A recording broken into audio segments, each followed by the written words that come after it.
नमस्कार, मैं चुनचुन कुमार। स्वागत है झारखंडी हिंदी न्यूज पर। चलिए जानते हैं आज की छोटी बड़ी सभी महत्वपूर्ण खबरों को। झारखंड की राज्यपाल ने लगवाया टीका। सदर अस्पताल में द्रौपदी मुर्मू ने कहा, हमारा वैक्सीन दुनिया में लोकप्रिय। लोगों से टीका लगवाने की अपील की।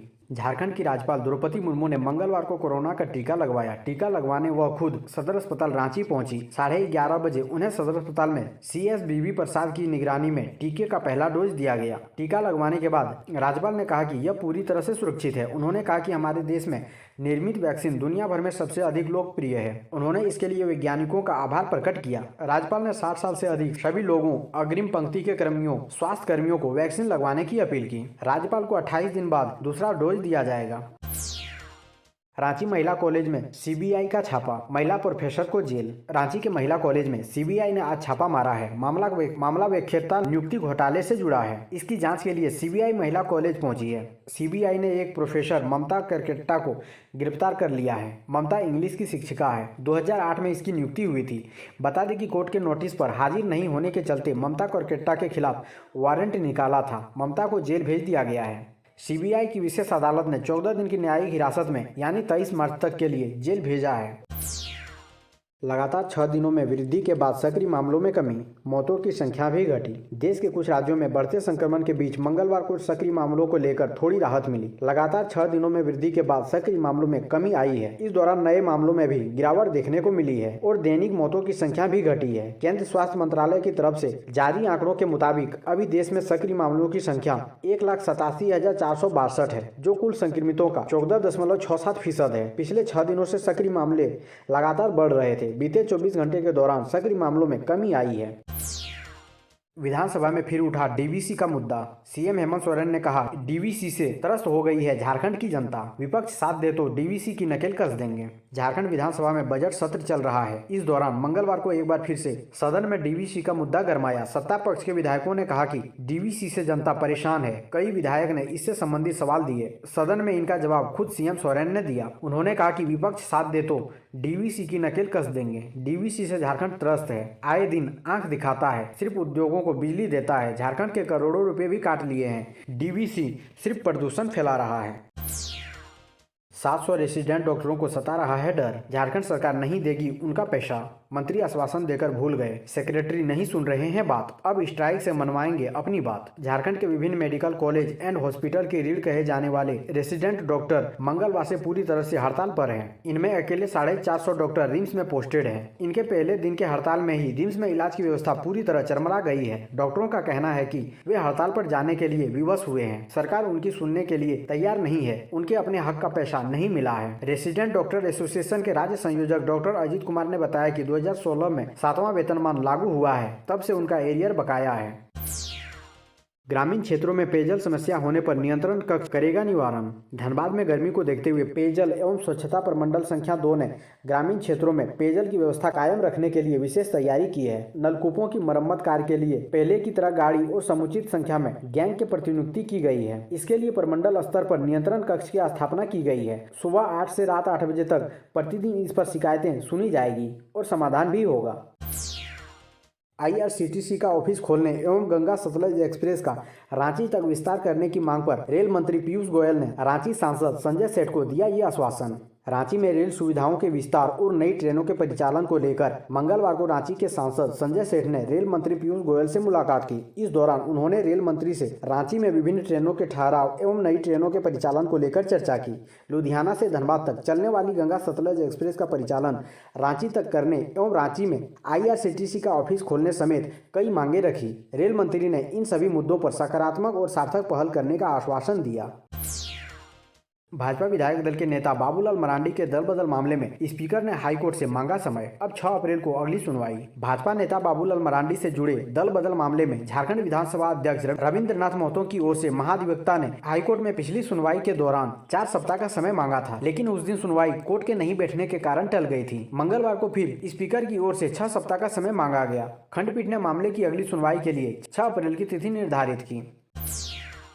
इस बार गर्मी में ठंडी हवा के लिए जेब करनी होगी हल्की। एसी, कूलर व पंखे हुए महंगे। इस वर्ष गर्मियों में लोगों को एसी, कूलर और पंखे से ठंडी हवा लेने के लिए अपनी जेब पिछले वर्ष से ज्यादा हल्की करनी पड़ेगी। इस वर्ष बाजार में कूलर, एसी, फ्रिज, पंखे आदि की कीमतों में करीब 15 से 20% तक का इजाफा हुआ है। व्यापारी बता रहे हैं कि पिछले एक वर्ष में कॉपर की कीमतों में 50% तक का उछाल आया है। इसी तरह एल्यूमिनियम, लोहा समेत अन्य धातु के साथ प्लास्टिक की कीमतों में बड़ा इजाफा देखने को मिल रहा है।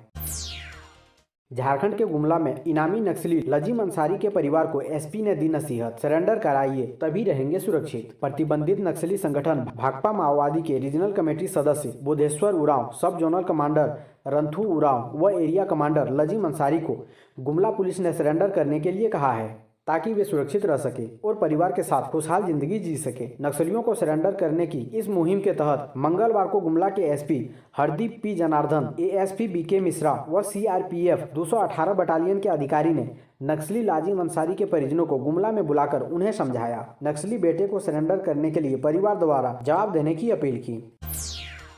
Jharkhand tennis ball cricket team में बोकारो के 5 खिलाड़ियों का चयन, खेल प्रेमियों में खुशी की लहर। झारखंड टेनिस क्रिकेट टीम में कसमार प्रखंड के 5 खिलाड़ियों का चयन हुआ है। इसकी खबर मिलते ही कसमार प्रखंड के खेल प्रेमियों समेत अन्य लोगों के बीच खुशी की लहर दौड़ पड़ी है। सभी खिलाड़ी अपनी 16 सदस्यीय झारखंड टीम के साथ 5वीं सीनियर राष्ट्रीय टेनिस क्रिकेट चैंपियनशिप में हिस्सा लेने ओडिशा गए हैं। भुवनेश्वर में 9 से 14 तक चलने वाली राष्ट्रीय चैंपियनशिप में ये सभी खिलाड़ी अपनी खेल प्रतिभा का प्रदर्शन करेंगे। बीते 14 फरवरी को रांची में सभी खिलाड़ियों ने ट्रायल दिया था, जिसमें सभी का चयन हुआ है।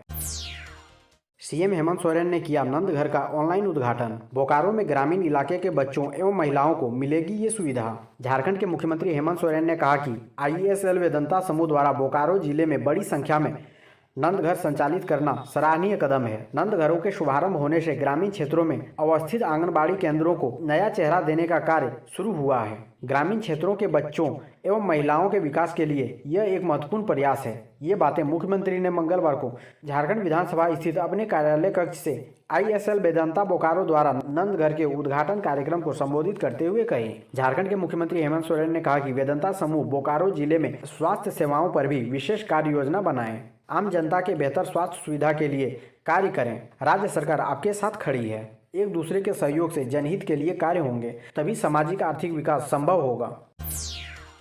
लालू यादव के गार्ड तकिया गद्दा लेकर भागे, चिट्ठी के बाद मची खलबली। रांची के रिम्स में एक अजीबोगरीब घटना सामने आई है। रिम्स में इलाजरत चारा घोटाला के 4 मामलों के सजायाफ्ता राजद सुप्रीमो लालू यादव की सुरक्षा में तैनात जवानों ने वापस जाते समय रिम्स अस्पताल के द्वारा उपलब्ध कराए गए गद्दे और तकिया भी साथ लेते गए। इसके बाद रिम्स प्रशासन ने रांची के SSP को तकिया और गद्दा वापस दिलाने के लिए पत्र भेजा है। दिल्ली के बाद अब झारखंड में उद्योगपतियों को जुटाएगी हेमंत सरकार। 12 को रांची में स्टेक होल्डर मीट। नई दिल्ली में पिछले दिनों आयोजित स्टेक होल्डर मीट की अगली कड़ी में रांची में ही ऐसी ही एक बैठक के आयोजन की तैयारी की जा रही है। कार्यक्रम में राज्य की उद्योग नीति पर व्यवसायिक घरानों और उनसे जुड़े संगठनों से भी चर्चा होगी और सभी के सहयोग से नई नीति का प्रारूप तय किया जाएगा। बैठक में उद्योगपतियों से निवेश के लिए आग्रह किया जाएगा और उनकी मांगों के अनुरूप सुविधाएं उपलब्ध कराने की कोशिश भी होगी। झारखंड के उर्दू शिक्षकों के लिए खुशखबरी, अब समय पर मिलेगा वेतन। झारखंड के प्राथमिक स्कूलों में कार्यरत उर्दू शिक्षकों को समय पर वेतन मिलेगा। इसके लिए उनके पद को गैर योजना मद में लाने का शीघ्र ही निर्णय लिया जाएगा। मंत्री मिथिलेश ठाकुर ने मंगलवार को सदन में यह आश्वासन दिया था। इससे पहले विधायक इरफान अंसारी ने अल्पसूचित प्रश्न के माध्यम से उर्दू शिक्षकों को समय पर वेतन नहीं मिलने का मामला उठाया। कहा कि इन शिक्षकों को योजना मद से भुगतान होने के कारण वेतन मिलने में देरी होती है, जबकि अन्य शिक्षकों का वेतन भुगतान गैर योजना मद में होता है। इस पर सरकार की ओर से जवाब देते हुए मंत्री ने कहा कि वित्त विभाग ने उर्दू शिक्षकों के सभी रिक्त पदों को भरने के बाद गैर योजना मद से वेतन भुगतान की बात कही है। नियुक्ति होने के बाद इस दिशा में कार्रवाई की जाएगी।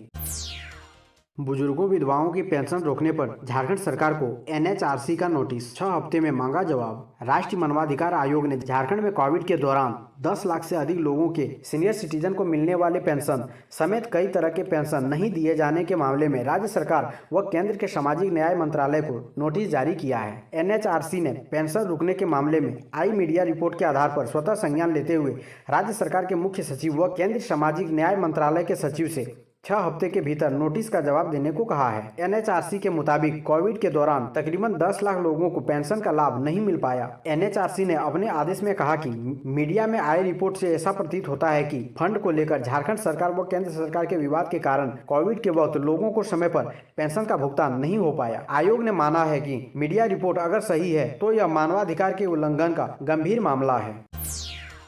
हाई स्कूल में शिक्षक बनने का सपना देख रहे अभ्यर्थियों को हाईकोर्ट का झटका। उम्र सीमा मामले में जेएसएससी के निर्णय को बताया सही। झारखंड हाईकोर्ट में सोमवार को हाई स्कूल शिक्षक नियुक्ति में उम्र सीमा के मामले में आवेदन रद्द करने को चुनौती देने वाली याचिका पर सुनवाई हुई। जस्टिस संजय कुमार द्विवेदी की अदालत ने वीडियो कॉन्फ्रेंसिंग के माध्यम से मामले को सुना। इस दौरान प्रार्थी, राज्य सरकार व झारखंड कर्मचारी चयन आयोग का पक्ष जाना। सुनवाई पूरी होने के बाद अदालत ने यह कहा कि उम्मीदवारी रद्द करने का आयोग का फैसला सही है। निर्धारित कट ऑफ डेट 1 जनवरी 2016 को प्रार्थी की उम्र 43वें वर्ष में प्रवेश कर गई थी। इसके साथ अदालत ने याचिका खारिज कर दी। इससे पूर्व प्रार्थी की ओर से बताया गया कि झारखंड कर्मचारी चयन आयोग ने उनके उम्र की गलत गणना की है।